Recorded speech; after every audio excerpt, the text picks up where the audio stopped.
Small Business Management, Module 5.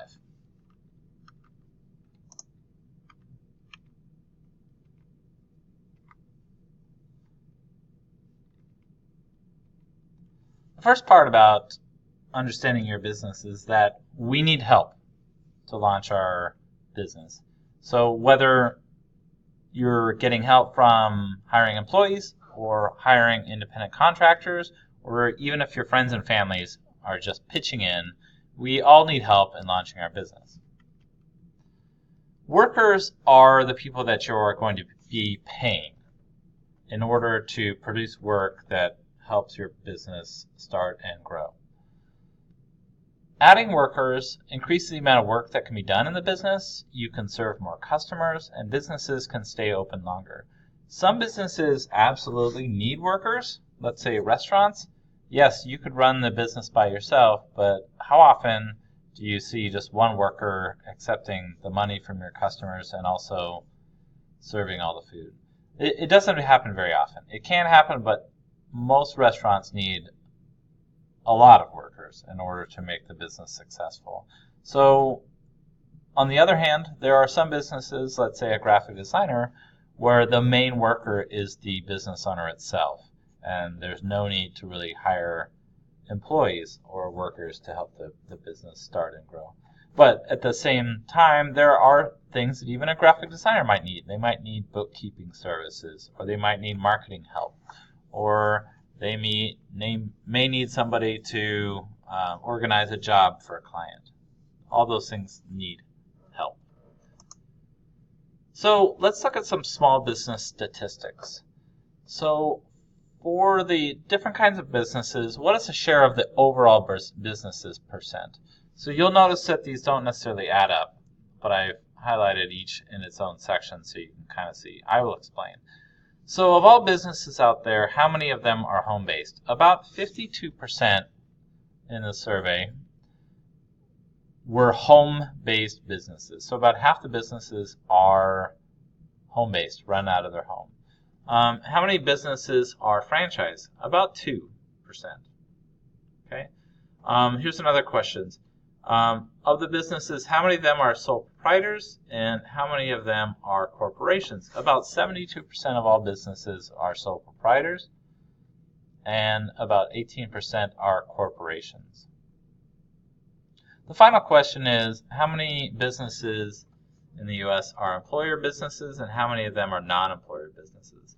About 20% are employer businesses, meaning they have employees, and about 80% are non-employees. So that just gives you about a bit of background on the statistics of businesses in the U.S. So let's break it down a little bit more. If we look at the different types of entities for non-employers firms versus small employer firms where they hire employees, right? What is the difference in the entity breakdown? So for companies that have no employees, it's the main worker is just the business owner. About 87% of those types of businesses with no employees are sole proprietorships. And about 7% are partners and about 6% are corporations. And if you look at small employer firms, when a company starts to hire their employees, what does their business entity look like? So this drops, the number of sole proprietors drops quite a bit. In the non-employer firms, it was 87% of businesses are sole proprietors.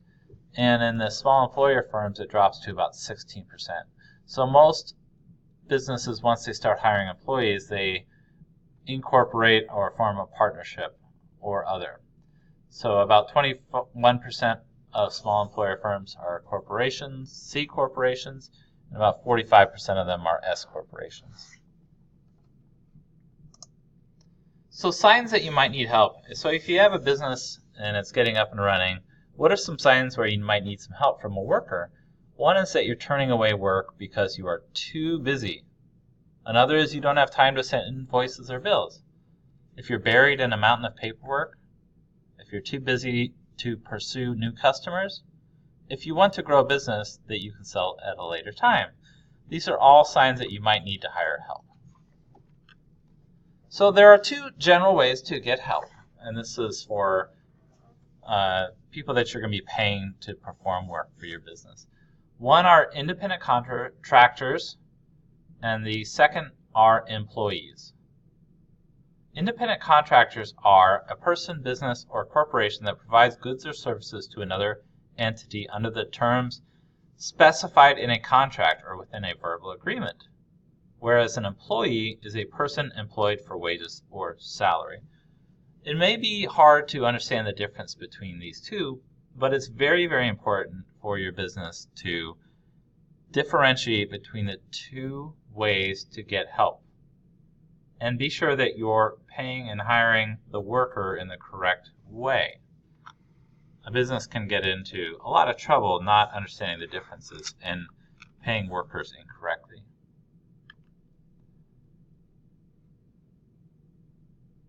So we're going to do an activity here with you. We're going to ask you to say, should this person be hired as an independent contractor or should they be hired as an employee? And there may not be a right or wrong answer on here, but it's a good way to just start thinking about what people do.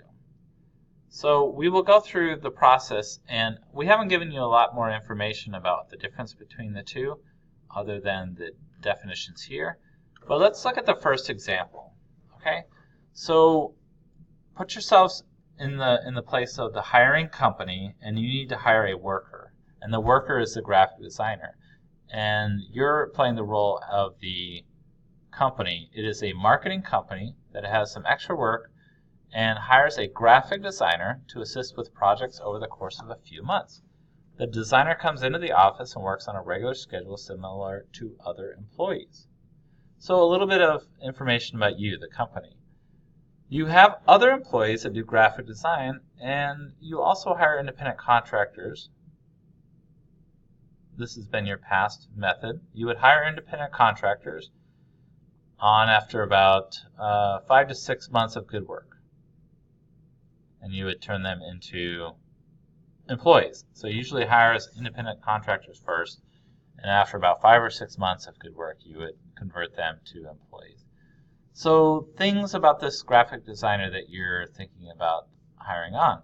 She would have control over her days that they work, right? She can come in Monday or Tuesday or Wednesday or whenever she wants, but she has to come in during normal business hours and use your company's computers to do the work.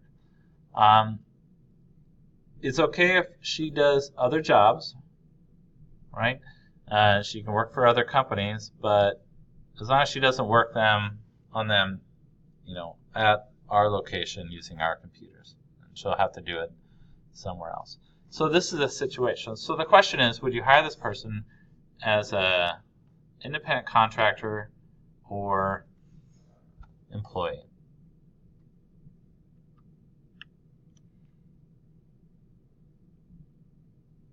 The next example is a carpenter. The carpenter is needed to be hired from a building contractor. So you would play the role of the building contractor. You're, let's say, building remodels on homes. And you need a carpenter to come in and do some framing. Okay? So your job is to figure out, is the carpenter going to be hired as an employee or as an independent contractor? A little bit about the business, your business as a contractor. Your company exercises no control or direction over the carpenter. You don't tell the carpenter exactly how or when to do the work, but you do need it done at a certain time, right? So this project needs to be done, and there are rules in our local city where you can only work certain hours. So the carpenter will have to work on there. So you do put a time limit on there. You said the job needs to be done in the next week. And you also, your role as a contractor, you have other employees performing similar functions where you would send them out to jobs. They're just all busy and you need to hire this worker. A little bit about the carpenter facts. He does not have any employees. It's just him. He does not bid on the job. He was offered a contract and just take it or leave it kind of situation. And the carpenter is fitting the building. This contractor, excuse me, this carpenter is fitting the job in among all the others that he has lined up. Okay, so he's trying to figure out where he can fit it in. But he knows as long as he can get it done in the next week, he can take the job. Another example is the truck driver. So this is a freight delivery company. You are a freight delivery company, and let's say you ship goods all over the state. And the driver that you want to hire, that's the worker, would be using their own truck. So a little bit about your company, the freight delivery company. So you do hire other drivers as independent contractors, and they have assigned routes or territories in the state where they ship certain goods, usually on a daily basis. They usually pick it up in the morning, drop it off, and return whatever they need to, and they're done for the day. And those people are hired as independent contractors. So a little bit about the driver that you're wanting to hire. They would have their own truck, and they would deliver freight for others. So this person that you're looking to hire has their own truck. They already have a route that is agreeable to you, but they sometimes drop off stuff for other customers that they have. So the question is, do you hire them as an independent contractor or as an employee? So let's give you a little bit more information, then we'll come back to these. Independent contractors. What do they look like generally? Generally, independent contractors operate under their own business name. And the business name can be the individual's name, or they could be, incorporated or have a doing business as. But they would generally operate under a business name. They would generally have their own employees. They don't have to have employees, but they might. They might have their own employees as well to do the job. The independent contractors would maintain their own separate business checking account. They would advertise their business services to other companies. They would invoice the company they work for work completed. They would have more than one client or customer. They would have their own tools, set their own hours, and keep their own business records. So these are all generalities of independent contractors. If you look at this list as a whole, like, what does it mean? What does it look like an independent contractor is? And the answer is independent contractors look like another business that you might be hiring to do the work, to perform the work. And if you look closely at some of these things, they have their own tools, they set their own hours, they take other jobs, right? So they are professionals in the industry that do this type of work. Whereas employees, what is some of the features look like? Generally, employees perform duties dictated or controlled by others. So you tell the employee when to show up, how to do the work, and how it should be done. Generally, employees are given training for the work to be done. You're not expecting them to be ready to do the job every day, right? So if they do need to be uptrained, if they need to learn a new skill for a new job, the company would provide it for them. They generally work for one employer, although that's not always true. So a full-time employee might work for just one company. So they're not often going around to different companies doing the same type of work. So generally. So in California, the California government, if you're hiring a worker, you would want to look at the California state rules and regulations about what laws there are about hiring them. So it's important to ask the government to figure out what type of worker you want to hire. Okay, so let's look back at the examples here. Let's look at the graphic designer. So now that we know a little bit more information, what are some things to consider of note? The graphic designer that you're wanting to hire has control over the days that they work, but they must come in during normal business hours and use the marketing company's computers. So what that means is they don't have their own tools that you're allowing them to use. You are letting them be flexible when they can work, but you're still setting them into you're controlling the hours within a certain amount of time where you're open for business, and you're also controlling what equipment they use, right? And you're also, in a way, controlling the other jobs that they take. So they can't be working on other jobs while they're working at your office. So in this situation, there's a lot of control that's going on. Another thing of concern is that you have some employees that are doing the graphic design work. They're doing very, very similar work, but they are already hired on as employees, right? So in this case, I would be questionable because some of the employees doing the work some of the workers are employees and some of the workers are independent contractors. And when that situation occurs, the regulating agency, which is usually the state, in California it is the it's EDD department, and forgive me, I'm forgetting the acronym name. It stands for Employee Divisions Department. Forgive me if I'm wrong. But when they see one worker being hired as an employee and the exact same work is being done by an independent contractor, that's a red flag. So we want to make sure that the workers that we hire on are hired on one way, and also they don't like to see the issue of control come into play. So that's a big issue. If you're looking at the carpenter, what about this? The carpenter, the contractor that's hiring the carpenter already has employees doing similar work, right? So this is an issue because there's not a lot of control over the carpenter that you're hiring, because he can perform the work whenever he wants to during the week. There's a project deadline where they have to have it done. Has his own tools, is doing other work for other things. So this is an example of one that's kind of questionable. The things that are questionable are if you have employees that are working doing the same function, but this one has a lot of freedom.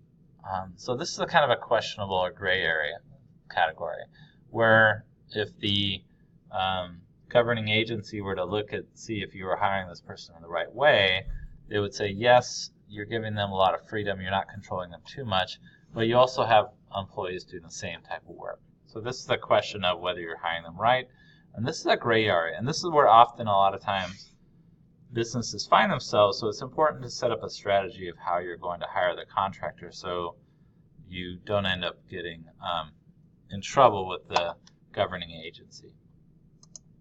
The last one is the truck driver. So this one is a little bit clear on who they are because you hire other independent contractors who have their own truck. They're able to drive for other companies. So a lot of the control is taken away. The only issue that is kind of a concern is that you are assigning a route or territory, but that's not so unusual that you put some control on your worker. You want to say, okay, you're assigned this route. This means that you can do it. You can pick it up in the morning, drop it off, and as long as it's done by a certain amount of time, then you would be able to do it. So in this area, this example, I would consider it's leaning more toward the independent contractor position because they do have a lot more freedom than the other examples, and the other workers that you're already hiring are independent contractors. Okay, so all this being said, you'll see the three examples here that we have. They're all kind of questionable. We're not really sure if they should be hired as employees. For some reason, they should be hired as independent contractors, and for some reason, they should be hired as employees. One thing that's really important to understand is that the state laws, that you're under, dictate how workers should be hired. And you can ask the government, you can ask the state, and there's usually a form to fill out. I mean, you can even ask the IRS, the federal government, and they can complete it for you. If you do ask the government if this worker should be an independent contractor, you're kind of stuck because they told you what it should be, so you don't have any obligation, or you have very little wiggle room to go around it. So what often happens is you need to make a decision on how you're going to hire people, and then you have to create an argument of why they should be hired that way. A good article here is independent contractors or employees. Read the materials, look up from your state and federal government, and understand what the laws are, and then create a decision on this is how you're going to do it, and be consistent. Because if you do get audited for your business and they're looking at your workers, if you don't have a specific understanding of the laws and rules in your state, and you don't have a specific strategy of how you're hiring them, then you're much more likely to get a bad audit, and there are usually fines if you don't pay them the right way. Another good advice that I'll give you is hire an attorney to help you create the forms, so that when you hire somebody, you're hiring somebody in a good way, and they're also advising you on what's the best strategy in doing this. So unfortunately, we can't give you the advice on what you should do in your specific situation, but the important things are to do is to research and understand the difference between the two types of workers, what the rules and regulations are in your state, and creating a strategy on how you should hire them for your specific business. Up next is hiring independent contractors.